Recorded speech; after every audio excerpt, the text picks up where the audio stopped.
So I am talking on. Firstly, I wish to thank Rokan Institute of Higher Education for the platform and the opportunity provided. I'm discussing on the requirement for data and how we can use data for our research activities. Because in my opinion, without data, we cannot take research forward. So getting the right kind of data also plays a major role in our research activities. I was listening to the previous sessions, and they have very well described how a research paper needs to be set, and how we need to take our research activities forward. Now, I am just focusing on the data and how we can use data for our activities. So when you're talking about data in general situations as well, like I've mentioned here, if we are going to choose an educational institution, whether we are buying a refrigerator, whether we are buying a furniture, we do a little bit of research, meaning we check out, we find out which is the most economical one, which is a good brand, which is the refrigerator which gives us value for money, or the furniture which is very, gives us a longer life, and so on. Whether it is a mobile handset, anything like that, we check for information. And this information is basically data. Of course, we don't do research, we don't understand that we are doing research. But as research scholars, as an academician, as a person who is pursuing research, we understand that all this is information, and this information is the data which we are using to identify which is the best option, and then we take this forward. So taking this, I'm talking about the significance of data and research. Now, as you can see, when I get the right kind of data, so here I'm focusing on the right kind of data, because if I'm getting the wrong data, obviously my decision also will be wrong. So what I require is the right kind of data, because that will help me or assist me in making the right kind of decisions. Now, if you can look at the chart here, this is an image I took from the internet, obviously, because I found this is quite, conducive for this session. So when I gather relevant information, I'm able to identify and examine an alternative, which is best. Like I said, I want to buy a refrigerator. So I gather relevant information about different kinds of brands. What is the cost of these different refrigerators? And then looking at the budget I have, and the design and the capability that I find in the refrigerator that is fulfilling my needs. I gather all that information, and I get a couple of refrigerators. So I identify and examine the alternatives. Then from the alternatives, I choose among those alternatives. Then I take action, that is, I make a purchase. And then I review my decision, whether I did the right thing or not. Right? So this is basically how even research also follows. Now, this is, if I have mentioned this clearly, then this is how the data processing and interpretation happens. I collect the data, I classify the data, I tabulate the data, then I do some statistical analysis. Now, what is a statistical analysis? This is using statistical tools to justify my decision making, based on which I make an inference or I take it into consideration. Now, when I'm talking about data, primarily there are two ways in which I can collect data. One is the primary source and the other is the secondary source. So through this, I can do my studies. I can take my research forward. The primary sources are survey, the observation, experiments, interviews. All these are direct ways in which I can collect my data. The other way in which I can collect my data is through documents or research which has already been conducted and they have come up with outcomes. So I collect those documents. Sorry. I collect those documents. Sorry for the sore throat. I collect those documents. I go through that and I collect information from that. That becomes my data. So it depends on the kind of study that you're doing, whether you want a primary source or you want a secondary source. And in some studies, you will require both primary as well as the secondary sources to take your research forward. So now, when it comes to classification of secondary data, I hope you have understood the primary data. So secondary data, we have internal and external sources. Internal sources are ready to use. They require further processing. Whereas external sources are the ones which I have taken from published material or from syndicated, gazetted records, and so on. And the primary data, I've already mentioned, it is through observations, maybe the participant or non-participant. Participant is where I speak to the person, individual, and I say that I'm making an observation about you, and then I collect the data, or I make a note of what I observe. Non-participant is I don't tell them that I'm observing them. Of course, it is not legal to just hide and take photographs or collect data. This non-participant is like, if I want to know the number of a particular brand of cars that is in a place, so I might go to the a public place like the traffic junction, and try to observe how many cars of this particular brand is moving around. So that becomes non-participant, and that is not considered wrong. But if I am particularly observing one particular person, I need to take permission from that person. Please note. Then the second is the interviewing method, where you have the structured or the unstructured interview. The structured interview is where I speak to the, I prepare a set of questions based on the answers that I'm looking for, and then I make a note of it. Unstructured is where I generally speak, like supposing it is, I want to convince and find out some information from a person, because structured is usually formal in nature. Whereas unstructured, I try to make the respondent feel at ease. So I generally ask questions, and then they will ask me a reply, and then based on that reply that I receive, I ask them further questions. So this becomes an unstructured question, but through that also I can collect data. And then the questionnaire, you can mail it. Earlier it used to be emailed, or we used to take a photocopy of that and then distribute it among the identified respondents. But now I think everybody uses the Google form. So that is one way of collecting your data, or you can collect it through any other equitable means. Now, primary research, the previous speakers already spoken about quantitative and qualitative data, so I'm not going back to the same thing again. I understand we have taken quite time, so I'm not going back to the same thing, but I think you have understood. Quantitative data is where you can count something that is quantifiable. Like I know that they are in a city, in a village, they are 500 men and says 450 women. This is quantitative data.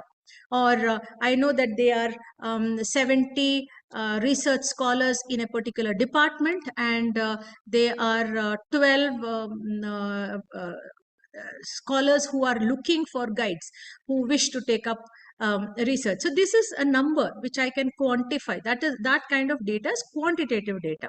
Whereas qualitative data is more on qualities, like being highly satisfied, or being dissatisfied, or saying that something has fulfilled their needs or unfulfilled needs, or something like that. When you're looking at those kind of things, you call it as qualitative data. So primary research can be of those types.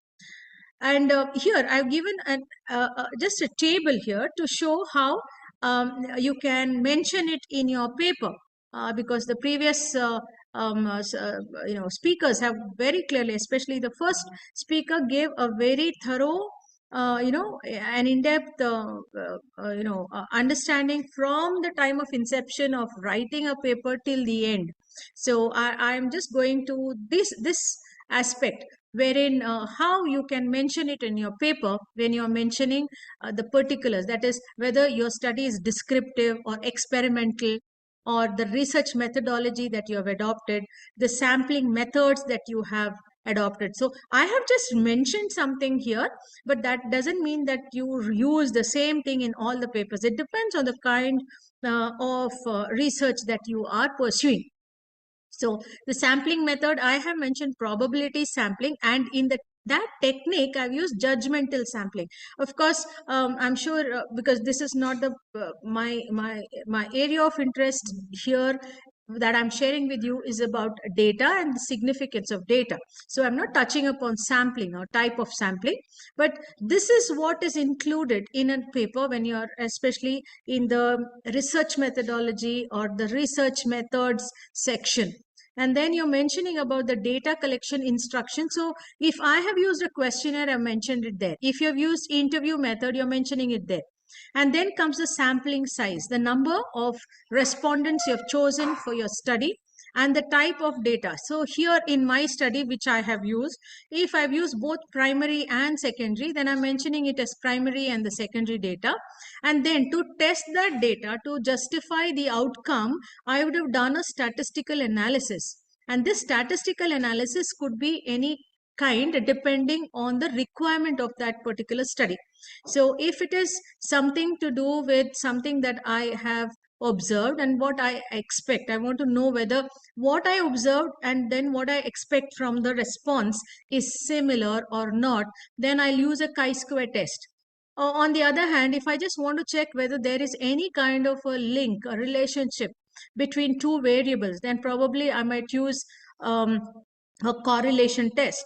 Or if I want to use a historical, I want to see check the historical data, and then on real time I want to check whether that is going to affect my future decisions based on past happenings. In that case, I'm using a regression test. So this is how I'm mentioning it here, so that anybody going through the paper gets a clear idea of what I am trying to express and mention in my study. It makes it more clear, it makes it more articulate, and then it justifies my study as well.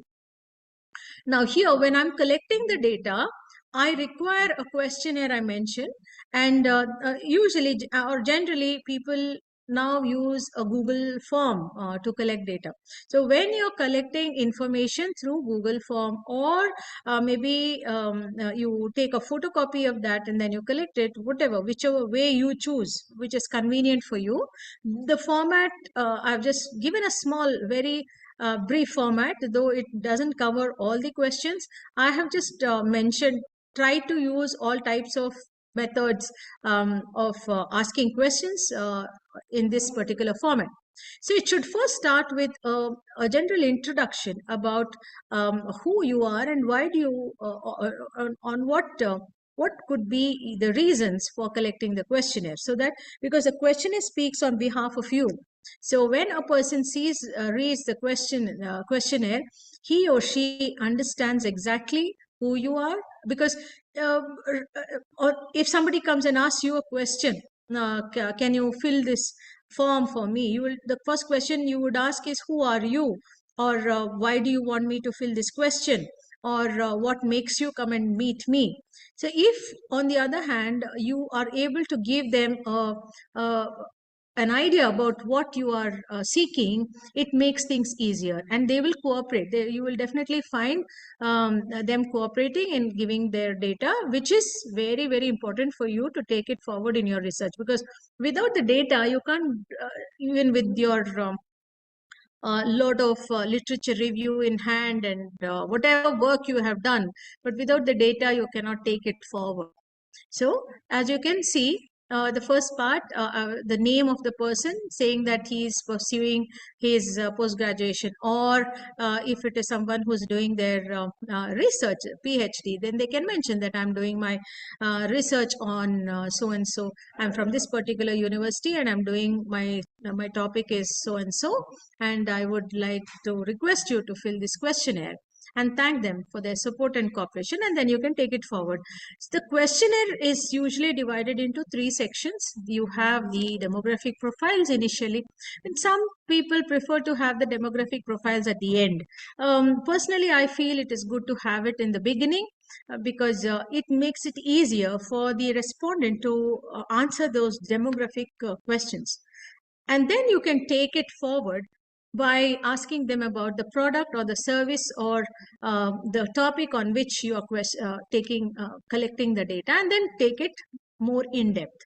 So this is how you take your questionnaire. And the questionnaires could be either binary, it could be ranking, it could be multiple choice, or it could be a checklist. A binary question is where you're asking them only to answer a yes or a no, or a true or a false, or asking them whether they agree or disagree. You know, there are just two answers to that. That type of a question is called as a binary question. The next is the ranking form of question, wherein you're asking them, like supposing it's the universities, you're asking them to rank the best university according to their choice. So that is a ranking question. It need not be just university. It could be a product. It could be a brand which you're asking them to rank, or it could be a multiple choice. Like supposing I'm asking a question on what are the books you would like to read. So the options that I've given is fiction and cartoons, or something to do with scientific fiction. So in that case, there may be some who would mention only scientific fiction, some would mention all the three. So this is a multiple choice. Or a checklist is also similar to a multiple choice, where you're asking them to check out what they would do or what they would not do. So these are the questions, type of questions. And there's one more called as the open-ended question. Now, open-ended questions, it is preferable not to give when it is you have too many respondents, because it can affect the outcome in terms of you understanding what they have mentioned. Because an open-ended question will always have a dash and then they have to fill in. Many times in my experience, I found that open-ended questions are not answered at all. Mr. Vasanta Kumar, can you mute yourself, please?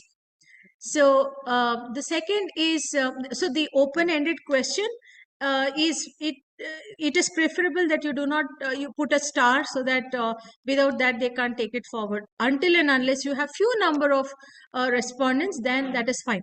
Thirdly, an open-ended question can lead to a lot of confusion, because each one of the respondents may have a different way in which they are expressing their opinion. So a closed-ended question wherein you are giving the options and they are filling it would make it easier choice. Until and unless you have, personally, this is what I feel. Until and unless you're very sure that you will get the proper kind of answers, there will not be confusions. In such case, you can ask an open-ended question. Next comes the data coding, wherein, see, this is how you do the coding.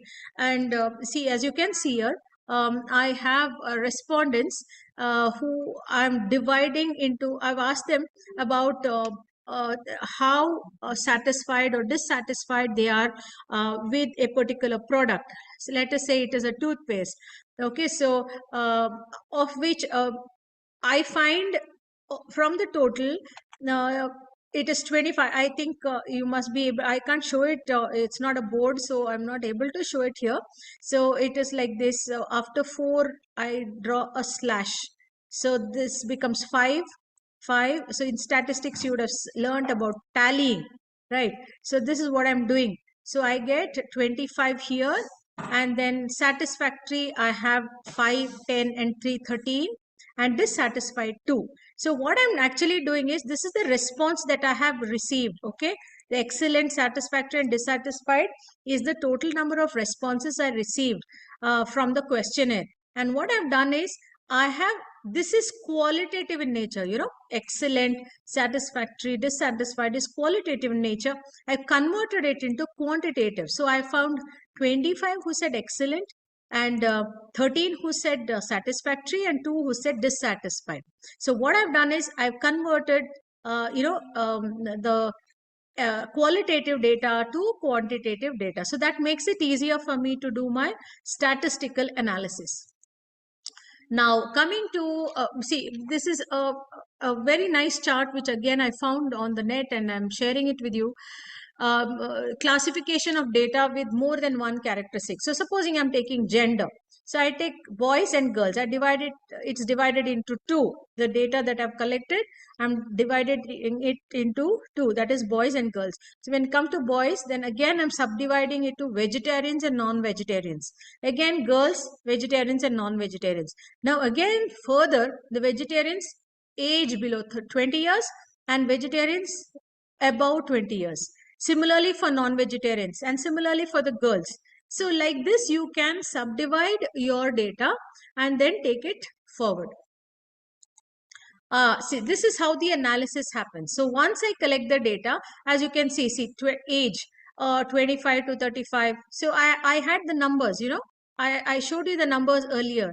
So 25, 13 and 2. So this is how that is divided. And then, of course, this is a different data altogether, but it's just I'm depicting how it will be shown. So now if I look into this, I can prepare a chart and then I look into this. This is an age distribution. Okay. This one shows the preference factor for a purchase decision. So here I can mention that the age group of the respondents has been between 36 to 45. So majority of my respondents are within this age, and hence since this is a factor for a purchase decision, this was a study for a purchase decision, you can presume that this age group between 35 to 45 and above, these are the people who can make their own decisions when compared to those at the younger age. Because, say for example, I don't say that people between the age group of 25 to 35 will not make decisions. The thing is, when they are 25 years old or 30, their responsibilities are not as much as someone who's between the age group of 36 to 45. Maybe the age group of 25 to 35 may be newlywed, or they may have a very small family, like maybe a small kid, and so the responsibilities are relatively less. Whereas when you come to this age group between 36 to 45, probably the children are much older and their responsibilities are putting them into a higher education, all that matters. And as it goes higher, the responsibilities also become higher, like they need to get the daughters married, or all those things, the responsibilities are higher and higher. So this is how interpretation and analysis is done. Now this is a part of one of my study which I just put in here, so to just show how it works. So here, see it for some data I have used three sets of sections of people. So it is like maybe three age groups. So when I look at it, strongly agree, it is like 18%, 16% and 8% agree. It is, see, showing respondent level of satisfaction in using apps. That was the study. So this is how it has been divided, and this helps me to interpret the outcome of my study. These are examples of the statistical analysis for this particular study, where I chose which is the what are the kind of choice in apps that people use. So this study was done somewhere during the COVID times, wherein most of the people, the downloading of apps happened more after that period in time.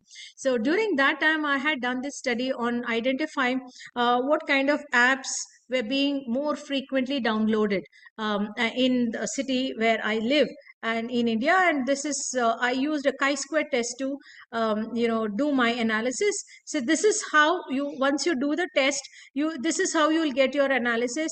And then, of course, this is too short a time for me to discuss this, but then I'm just giving an overview so that if it interests you, you can take things forward. So here, based on the analysis, I do an interpretation. So you can see the interpretation that I have given here. If you can see this, you can see the interpretation. The chi-square test of independence was calculated comparing the responses received for using smartphones, favorite features, number of applications downloaded, then the cost for using specific apps, tracking health, number of apps downloaded, and favorite apps that were downloaded.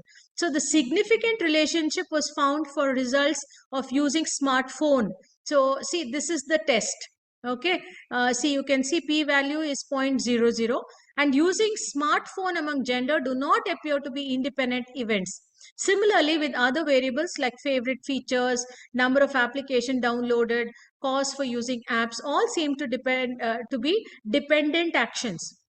So that it shows no significant relationship was found for health tracking application. So this is how the interpretation is done. And then no, I think the link is not working now when I'm using it on this Zoom. So I'm just going to the other. See, you can see here I've used the same test. I'm just making it much more showing it so that it can be understood much more clearly. So this was what the factors that were taken for doing the test. Consumers consider brand names, consumer consider quality, consumers are influenced by social media and influencers, consumers purchase spices based on cultural affinity. And when I see, this is what I observed when I collected the data, this is what I observed, and this is what I expected. Okay, that's the value. Excuse me. So when I did this observed and expected, this is the value that I got. So the calculated value is 35. Now, how do I interpret that? The previous one, which I showed you here, is a different test. And here, what I've done is, I mentioned here that the test statistic is 35 and the p-value is 1.21. Therefore, at a significant level of 0.5, we can conclude that the association between the variables is significant. Okay.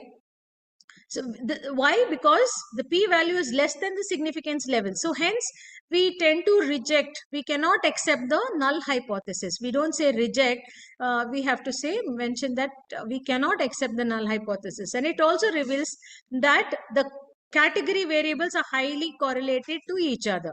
So this is how an interpretation is done. And then coming to the structure of a report, again, this is already done, but I'm just touching upon. You have the preliminary pages, that is your title pages mentioning from which university you're doing your PhD and so on, and your table of contents and so on. And then you come to the body of, you have your synopsis, then you come to the body of your report, wherein, see, this is the area that I touched upon, the research methodology, wherein I highlighted the influence of data and then how you take it forward. So based on the analysis, I come to the conclusion of my study. And then the supplementary pages are always there. That is the references, the appendix, and your questionnaire, and any other certifications that you need to add. And so, yeah, one more thing that I need to add is the type of data. One is about human beings. We call this as the demographic and the socio-economic characteristics. This includes our the age, the education, the marital status, the gender, religion, education, all that is required. That comes under the demographic or socio-economic characteristics. Or secondly, also the behavioral attributes like the attitudes, the knowledge, awareness, etc. And then the second type is the organization data that is related to the organization's origin, ownerships, and so on.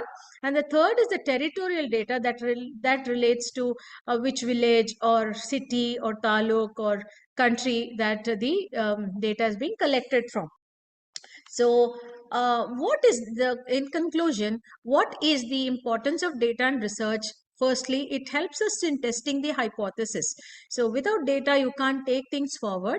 So we need to ensure that just data is not sufficient. The right kind of data is very, very important. And then it also helps to justify and validate the outcome of our study. It also helps in decision making. Again, if the data is correct, then the outcome is also correct. But the data collected is not done properly, then it will not help us. It will not help us in supporting the decisions we make. We might take a wrong decision. And then it also helps in future research and ensures results are significant. So these are the references that I followed. If you have any questions, you can ask me, please. Thank you so much. Thank you, Professor Imran.